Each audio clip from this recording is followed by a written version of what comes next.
Hello students, last time I have explained you human circulatory system, the components of human circulatory system, that is blood corpuscles and heart. तर आपण last व्हिडिओमध्ये ब्लडचे components शिकायला सुरुवात केलेली आहे. त्यामध्ये plasma already झालेच.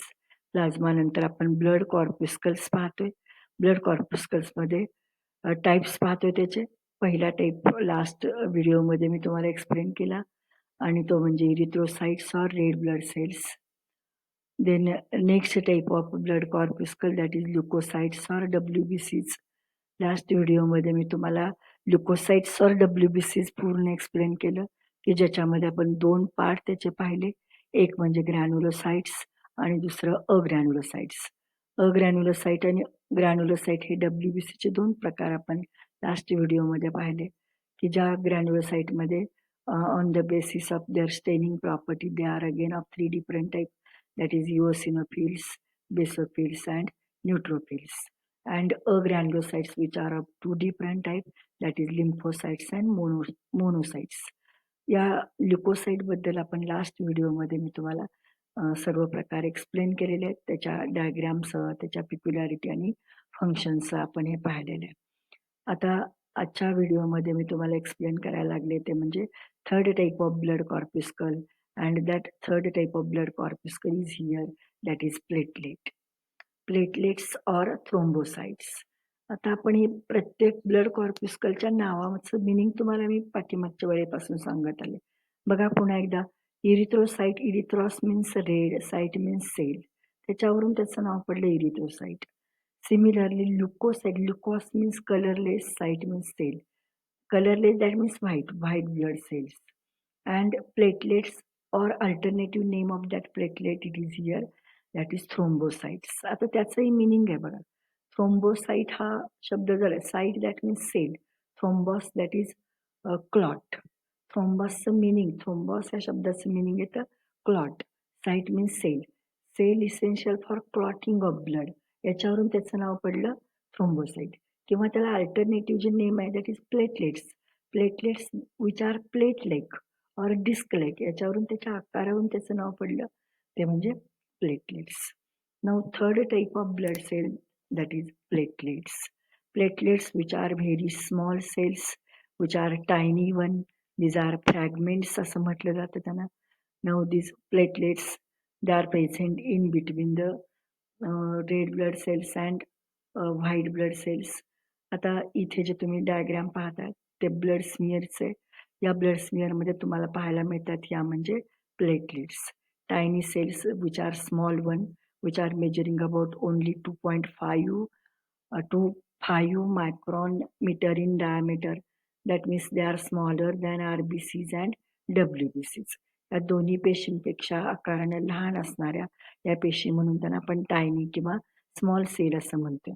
आता या स्मिअरमध्ये रेड ब्लड सेल जास्त संख्येने, कारण which are present in million number, WBCs they are present in 1000 number, and platelets they are present in lakh number. प्रत्येकाचा नंबर आता लक्षात आला पाहिजे. सो इथे ज्या दिसतात त्या तुम्हाला प्लेटलेट्स किंवा थ्रोम्बोसाइट्स आहेत. These are smaller one and they are plate-like, because of that they are named as here platelets. Now the production of these platelets, the production center of the platelet, it is known as here thrombopoietic center. Thrombopoietic center, it is bone marrow. कुठे तयार होतात ह्या platelets किंवा thrombocyte म्हटलं तर bone मॅरोमध्ये तयार होतात. म्हणजे बोन मॅरोमध्ये RBC पण तयार होतात, मेजॉरिटी ऑफ WBC पण तयार होतात, त्याचबरोबर बोन मॅरोमध्ये तुम्हाला ह्या प्लेटलेट्सही तयार होताना दिसतात. प्लेटलेट्सच्या निर्मितीचं ठिकाण बोन मॅरो आहे आणि ह्या तयार कशा होतात बघा. बोन मॅरोमध्ये असणाऱ्या जायंट सेल, ज्या सेल आहेत त्याला मेगा कॅरिओसाइट्स म्हटलं जातं. बोन मॅरोमधल्या मेगा कॅरिओसाइट सेलच्या फ्रॅगमेंटेशन पासून ह्या प्लेटलेट्स तयार होतात. म्हणजे platelets are the fragments of large cell, that is megakaryocyte. ही मेगा कॅरिओसाइट नावाची जायंट पेशी आहे, मोठी पेशी आहे. ह्या मोठ्या पेशीचे छोटे छोटे पीस होणं, छोटे छोटे तुकडे म्हणजे फ्रॅगमेंट्स होणं. या फ्रॅगमेंट पासून या पेशी तयार होतात. म्हणजे मेगा कॅरिओसाइट ही सेल तुटते, कट होते अनेक तुकड्यांमध्ये आणि हे तुकडे म्हणजे या ठिकाणी ह्या प्लेटलेट सेल आहेत, की एका मेगा कॅरिओसाइट पासून साधारणपणे 1000 प्लेटलेट्स तयार होतात. So platelets are fragments of megakaryocytes असं आपण या ठिकाणी म्हणू शकतो. या मेगा कॅरिओसाइटच्या फ्रॅगमेंटेशन पासून तयार झालेल्या या पेशी आहेत, which R very small one. They are colourless one and they are without nucleus. या कलरलेस पेशी आहेत, त्याच्यामध्ये केंद्रक नाही. केंद्रक नसणाऱ्या या पेशी आहेत. निर्मितीच्या वेळेला असणारा त्याचा आकार ओव्हल आकाराच्या या पेशी आहेत. परंतु ज्यावेळी ब्लड वेसल रप्चर होते त्यावेळी त्या त्याचा आकार चेंज करतात. चेंज करून त्या स्टॅलेट शेप्ड, स्टार शेप्ड किंवा ऑक्टोपस लाईक स्ट्रक्चरमध्ये आपल्याला पाहायला मिळतात. जसं आपण लास्ट या डायग्राममध्ये पाहिलं की त्याचा हा आकार स्टेलेट शेप दिसतो किंवा आपल्याला तो स्टार शेप किंवा आपण ऑक्टोपसच्या टाईप सारखा हा आकार त्याचा पाहायला मिळतो. ज्यावेळी इंजुरी होते त्यावेळेला आणि रप्चर होतात ह्या प्लेटलेट्स किंवा थ्रोम्बोसाइट त्यावेळी त्याचा आकार त्या चेंज करतात. तर अशा ह्या प्लेटलेट्स की ज्या आकाराने खूप लहान आहेत आणि संख्येने कशा आहेत तर normal count, normal number in average adult person it is about 2.5 to 4.5 lakh per cubic millimeter. हा त्याचा नॉर्मल काउंट आहे, हा त्याचा नॉर्मल नंबर आहे. पण काही वेळेला ह्या नंबरमध्ये बिघाड होतो, म्हणजे काही वेळेला नंबर कमी होतो तर काही वेळेला तो एक्सेस वाढतो. नंबर कमी होऊन येणाऱ्या डिसऑर्डरला या ठिकाणी थ्रोम्बोसाइटोपेनिया असं म्हणतात, की ज्यावेळी हा नॉर्मल काउंट जो आहे 2.5 ते 4.5 लाख पर क्युबिक मिलीमीटर हा काउंट जर खाली आला या नॉर्मल रेंजपेक्षा तर या ठिकाणी जो आजार होतो किंवा जी डिसऑर्डर होते त्याला थ्रोम्बोसाइटोपेनिया असं म्हणतात. आणि हे थ्रोम्बोसाइटोपेनिया वेगवेगळ्या इन्फेक्शनमध्ये आपल्याला पाहायला मिळतं. फॉर एक्झाम्पल डेंग्यूमध्ये हे प्लेटलेटचा काउंट कमी होतो आणि प्लेटलेटचा काउंट कमी झाला की इंटरनल ब्लिडिंग होतं किंवा हेमरेज होतं, ब्लड प्रेशर लो होतो आणि व्यक्तीची डेथ पण होऊ शकते. त्यामुळं हा नॉर्मल काउंट जो आहे तो प्लेटलेटचा नॉर्मल काउंट राहिला पाहिजे. याच्यामध्ये जर कमतरता आली तर त्याला थ्रोम्बोसाइटोपेनिया म्हणतात आणि कधीतरी रेअरली किंवा अभावानं हा काउंट वाढतो, त्याला थ्रोम्बोसायटोसिस असं म्हटलं जातं. पण ते कधीतरी रेअरली पाहायला मिळतं. जर थ्रोम्बोसाइट किंवा प्लेटलेटचा नंबर वाढला तर it is responsible to form clot. Blood clot होण्यासाठी ते कारणीभूत ठरू शकतं. जर संख्या प्रमाणापेक्षा किंवा नॉर्मल रेंजपेक्षा वाढली थ्रोम्बोसाइटची तर ब्लड क्लॉट व्हायला सुरुवात होऊ शकते किंवा क्लॉटिंगचे जे प्रॉब्लेम आहेत ते प्रॉब्लेम येऊ शकतात. आणि ज्या व्यक्तींना अशा पद्धतीने क्लॉट असतात त्यांना आस्पिरिन सारखे ड्रग दिले जातात की जे पर्टिक्युलरली आस्पिरिन हे क्लॉट डिझॉल्व करणारं असं मेडिसिन त्या ठिकाणी दिलं जातं. त्यामुळे थ्रोम्बोसाइटचा काउंट कमी झाला की ब्लिडिंग क्लॉटिंग प्रॉपर्टी कमी होते ब्लडची, इंटरनल हिमरेज होऊ शकतं आणि त्या डिसऑर्डरला या ठिकाणी थ्रोम्बोसाइटोपेनिया असं म्हटलं जातं. आता या ठिकाणी या ज्या थ्रोम्बोसाइट आहेत त्याचं मेन फंक्शन काय पहा, तर मेन फंक्शन जे येतं ते म्हणजे clotting of blood after an injury and to prevent loss of blood from body. जर ब्लड क्लॉट नाही झाले इंजुरी नंतर तर ब्लड लॉस होईल आणि एखादी व्यक्ती डेंजरमध्ये जाईल, काही वेळेला त्याची डेथ पण होऊ शकेल because of loss of blood. त्यामुळे जखमेनंतर बाहेर वाहणारं रक्त हे गोठलं पाहिजे. हे रक्त गोठण्याची प्रक्रिया करण्यासाठी रिस्पॉन्सिबल असणाऱ्या पेशी म्हणजे प्लेटलेट्स किंवा थ्रोम्बोसाइट. म्हणजे या ठिकाणी आपण ज्यावेळी ब्लड सेलची फंक्शन पाहतो सगळ्यांची फंक्शन तुमच्या लक्षात आली पाहिजे. उदाहरणार्थ आरबीसीचं फंक्शन म्हटलं तर काय, तर मेन फंक्शन येतं की transport of oxygen from lung to tissue and transport of carbon dioxide from tissue to lung as well as maintain pH and हे त्याचं फंक्शन आपल्याला या ठिकाणी पाहायला मिळते किंवा मेंटेन द व्हिस्कॉसिटी हे फंक्शन आपण पाठीमागच्या पार्टमध्ये पाहिलं. तसं WBCचं फंक्शन विचारात घेतलं तर main function WBC phagocytic sale आहेत. फॅगोसायटोसिस करणं आणि कोणत्याही इन्फेक्शनपासून व्यक्तीचा बचाव करणं हे काम प्रामुख्याने त्याचं येतं. त्याचबरोबर काही WBC they are responsible for production of anti histamine substances. some WBC they give us heparin, histamine, serotonin like substances they are secreted by some WBCs. त्यामुळे WBCs या पद्धतीने फॅगोसायटिक आणि नॉन फॅगोसायटिक असे जे दोन टाईप आहेत ते वेगवेगळे कार्य करतात. त्याच पद्धतीने प्लेटलेट्सचं मुख्य फंक्शन काय विचारलं? मेन फंक्शन ऑफ प्लेटलेट तर that is clotting of blood after an injury. आता what is clotting of blood and how the process of coagulation or clotting of blood is completed हे आपण यामध्ये शिकणार आहोत. आता what is blood clotting or coagulation म्हटलं तर conversion of liquid blood into solid or semi solid म्हणूया आपण या ठिकाणी. Conversion of liquid blood into semi solid form that is known as here clotting of blood or coagulation of blood. आता particular coagulation or clotting of blood याच्यासाठी total 12 factors responsible आहेत आणि हे सगळे 12 फॅक्टर रोमर नंबरनी इंडिकेट केले जातात, रोमर नंबरनी दाखवले जातात.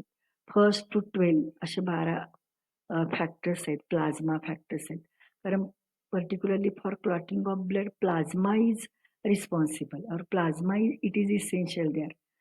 क्लॉटिंग ऑफ ब्लडसाठी आरबीसी काम करत नाहीत, आरबीसी त्यामध्ये येतात नंतर, परंतु मेन फंक्शन क्लॉटिंग ऑफ ब्लडचं जे आहे ते प्लाझ्माचं आहे. प्लाझ्मामध्ये प्लाझ्माकडून हे कार्य प्रामुख्याने केले जातं कारण प्लाझ्मामध्ये 12 फॅक्टर्स आहेत आणि हे 12 फॅक्टर रोमर नंबरनी इंडिकेट केले जातात. 1st to 12 त्यामधला 6 जो आहे 6th फॅक्टर तो फक्त इनॅक्टिव्ह आहे. बाकी सगळे फॅक्टर तुम्हाला या ठिकाणी कोॲग्युलेशनसाठी मदत करतात, जसं की प्रोथ्रोम्बिन आहे, फायब्रिनोजेन आहे, फायब्रिन आहे, थ्रोम्बोप्लास्टिन आहे, असे वेगवेगळे फॅक्टर्स आहेत आणि त्या प्रत्येक फॅक्टरला या ठिकाणी नंबर दिला गेला आणि ते नंबर प्लाझ्मामधले हे सगळे factors they are responsible for clotting of blood after an injury or coagulation of blood. आता ही प्रक्रिया होते कशी स्टेप वाईज मी तुम्हाला या ठिकाणी एक्सप्लेन करणार आहे. If there is some injury or there is a cut to your blood vessel that is particularly endothelium of the blood vessel when it is ruptured there. जेव्हा ब्लड व्हेसलचं बाह्य आवरण जास्त एंडोथेलियम ते रप्चर झालं की त्या ठिकाणी सगळ्या प्लेटलेट्स एकत्र गॅदर होतात, गोळा होतात, त्याच्या शेपमध्येही बदल होतो आणि ह्या रप्चर झालेल्या थ्रोम्बोसाईट नावाच्या पेशीमधून थ्रोम्बोप्लास्टिन नावाचं केमिकल सबस्टन्स सिक्रीट होतं.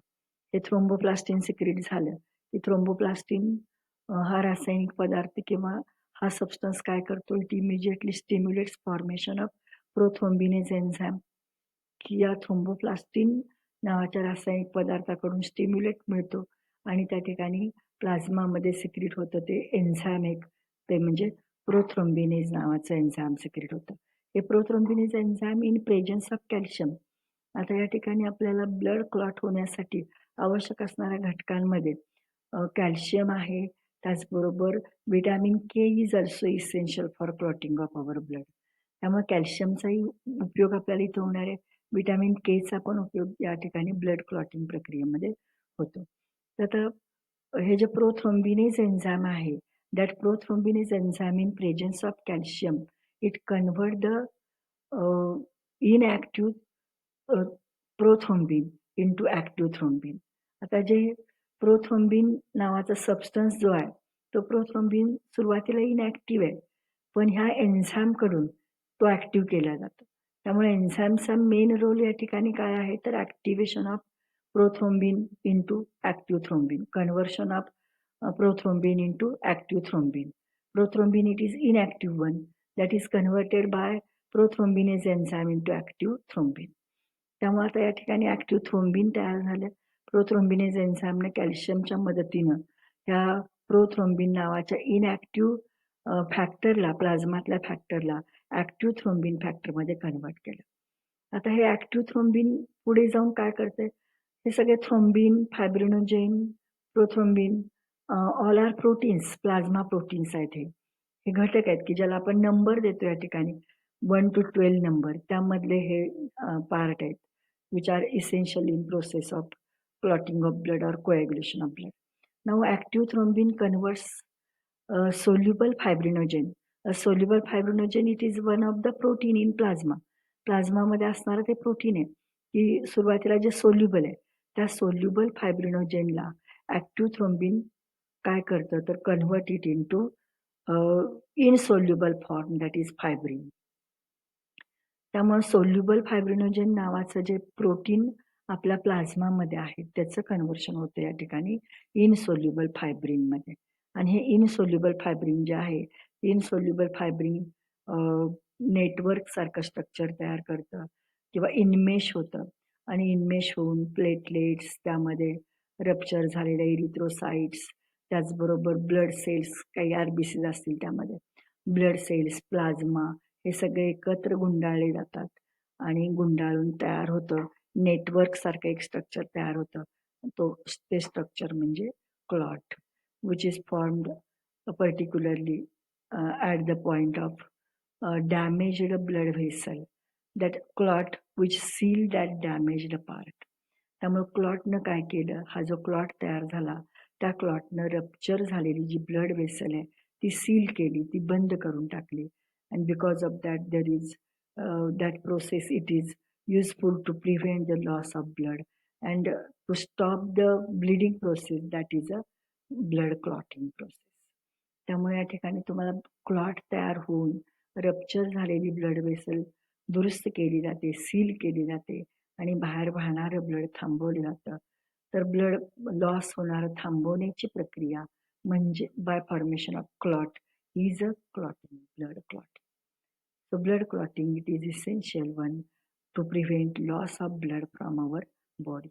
त्यामुळे ही एक महत्त्वाची गरज आहे, महत्त्वाचं फंक्शन आहे ब्लडचं, की clotting of blood after an injury. Blood clot होऊ नये म्हणून आपल्या बॉडीमध्ये नॅचरल जे अँटीकोॲग्युलंट पदार्थ सिक्रीट होतो तो म्हणजे हिपॅरिन आहे. पण हा हिपॅरिन पदार्थ बॉडीमध्ये ब्लड सर्क्युलेटिंग फॉर्ममध्ये ठेवण्यासाठी मदत करतो. पण ब्लड व्हेसल रप्चर झाल्यानंतर बाहेर येणारं ब्लड किंवा ब्लिडिंगमधून बाहेर पडणारं ब्लड हे थांबवण्यासाठी किंवा ब्लड लॉस प्रिव्हेंट करण्यासाठी जे मेकॅनिझम आवश्यक आहेत ते मेकॅनिझम म्हणजे coagulation or clotting of blood. आणि त्यासाठी आवश्यक आहेत प्लाझ्मातले 12 फॅक्टर, वेगवेगळे 12 फॅक्टर, आणि त्यामधला एक इनॅक्टिव्ह आहे 6वा. बाकीचे फॅक्टर हे आपल्याला क्लॉट तयार करण्यासाठी मदत करतात. आणि क्लॉट तयार होत असताना रप्चर झालेली प्लेटलेट किंवा थ्रोम्बोसाइट, त्याचबरोबर ब्लडमधल्या काही पेशी आणि प्लाझ्मा एकत्र गुंडाळून नेटवर्क सारखं स्ट्रक्चर तयार करतात आणि ते नेटवर्क म्हणजेच या ठिकाणी क्लॉट असतो. आणि हा क्लॉट म्हणजे ब्लड व्हेसल जिथं रप्चर झाली तो सील केलेला भाग, तो सील केला की आपोआपच ब्लिडिंग जे आहे ते स्टॉप होतं आणि या प्रक्रियेला आपण ब्लड क्लॉटिंग किंवा कोॲग्युलेशन असं म्हणतो. त्यामुळे कोॲग्युलेशन ऑफ ब्लड किंवा क्लॉटिंग ऑफ ब्लड ही प्रक्रिया या पद्धतीनं कंप्लीट होते आणि त्याच्यासाठी या स्टेपमधून ही प्रक्रिया पूर्ण होते. याला इनऑर्गॅनिक पदार्थ वापरला जातो तो म्हणजे कॅल्शियम, आणि व्हिटॅमिन जे वापरलं जातं या प्रक्रियेमध्ये किंवा व्हिटॅमिन जे उपयोगात आणलं जातं ते व्हिटॅमिन के असतं. So vitamin K and calcium they are essential for clotting of the blood. Blood clot होण्यासाठी हे घटक आपल्या आहारामधले हे घटक आपल्याला आवश्यक असतात. ते इथं आपण आपला पहिला component of human circulatory system हा या ठिकाणी कंप्लीट केला, तो म्हणजे ब्लड. आणि नेक्स्ट पार्टमध्ये मी तुम्हाला आता एक्सप्लेन करणार आहे second component of the circulatory system, that is a heart. Heart which is a pumping chamber. आणि ते पंपिंग चेंबर कशा पद्धतीने आपल्या बॉडीत आहे, त्याचं लोकेशन काय, त्याचं एक्सटर्नल स्ट्रक्चर म्हणजे मॉर्फॉलॉजी काय, त्याचं इंटरनल स्ट्रक्चर कसं आहे, त्याचबरोबर हार्ट वर्किंग कसं करतं, त्याबरोबर हार्टमध्ये कंडक्टिंग सिस्टीम कशा पद्धतीनं काम करते, आणि एखाद्या वेळी हार्टमध्ये काही अबनॉर्मॅलिटी डेव्हलप झाली, डिसऑर्डर डेव्हलप झाली, तर ते डायग्नोज करण्यासाठी ECG कसा वापरला जातो, ECG म्हणजे काय, वगैरे सर्व महत्त्वाच्या गोष्टी आपण या टॉपिकच्या या पुढे पाहणार आहोत. पुढच्या पार्टमध्ये आपण ते पाहूया, कारण इथं आपण ब्लड सेलच्याच बाबतीत फक्त शिकलो, त्यामुळे इथे थोडं थांबूया आणि नेक्स्ट पार्टमध्ये मी तुम्हाला हार्टच्या बद्दल, हार्टची वॉल असेल किंवा हार्टचं कम्प्लीट स्ट्रक्चर असेल याच्याबद्दल आपण पुढच्या पार्टमध्ये शिकणार आहोत. तुम्ही तुमच्या पुस्तकात असणारे फॅक्टर पुस्तकातून वाचत चला, पुस्तक समोर ठेवत चला आणि व्हिडिओ पाहत चला. व्हिडिओ पाहतानाही पुस्तक समोर असू द्या, म्हणजे या सगळ्या गोष्टी तुमच्या पटकन लक्षात येतील आणि तुमच्या लक्षात राहील. काही वेळेला याच्यावरती प्रश्न पण विचारला जाईल, what is clotting of blood, explain steps involved in clotting of blood. ह्या स्टेप्स सुद्धा तुम्हाला ओळीने विचारल्या जातात. किंवा एकदा असाही प्रश्न विचारला होता की which is the correct sequence in process of clotting of blood. ह्या सगळ्या स्टेप्स 1 बाय 1 दिलेल्या होत्या आणि त्याचे करेक्ट सिक्वेन्स कोणते, कारण काही 3 फॅक्टर तुम्हाला इनकरेक्टली दिले होते, एकच करेक्टली दिलेला होता. तर करेक्ट सिक्वेन्स तुमच्या लक्षात या ठिकाणी आला पाहिजे. म्हणजे कसा बघा, की रप्चर्ड थ्रोम्बोसाइटमधून थ्रोम्बोप्लास्टिन सिक्रीट होतं. थ्रोम्बोप्लास्टिन हा रासायनिक पदार्थ लगेच स्टिम्युलेट करतो थ्रोम्बोसाइटला आणि त्याच्यातून तयार होतं ते म्हणजे थ्रोम्बोकायनेस नावाचं एन्झाईम तयार होतं.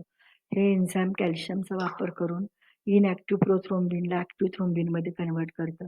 हे ॲक्टिव्ह थ्रोम्बिन प्लाझ्मात असणाऱ्या सोल्युबल फायब्रिनोजेनचं रूपांतर इनसोल्युबल फायब्रिनमध्ये करतं आणि एकदा फायब्रिन तयार झालं की ते फायब्रिन नेटवर्कसारखं स्ट्रक्चर तयार करून डेड किंवा रप्चर झालेल्या प्लेटलेट शिवाय प्लाझ्मा, काही ब्लड सेल एकत्र गोळा करून एक क्लॉट तयार करतं किंवा प्लग तयार करतं, की जे प्लग बरोबर इंजुरीला किंवा रप्चर्ड पार्टला सील करतं आणि क्लॉटिंग प्रोसेस पूर्ण होते.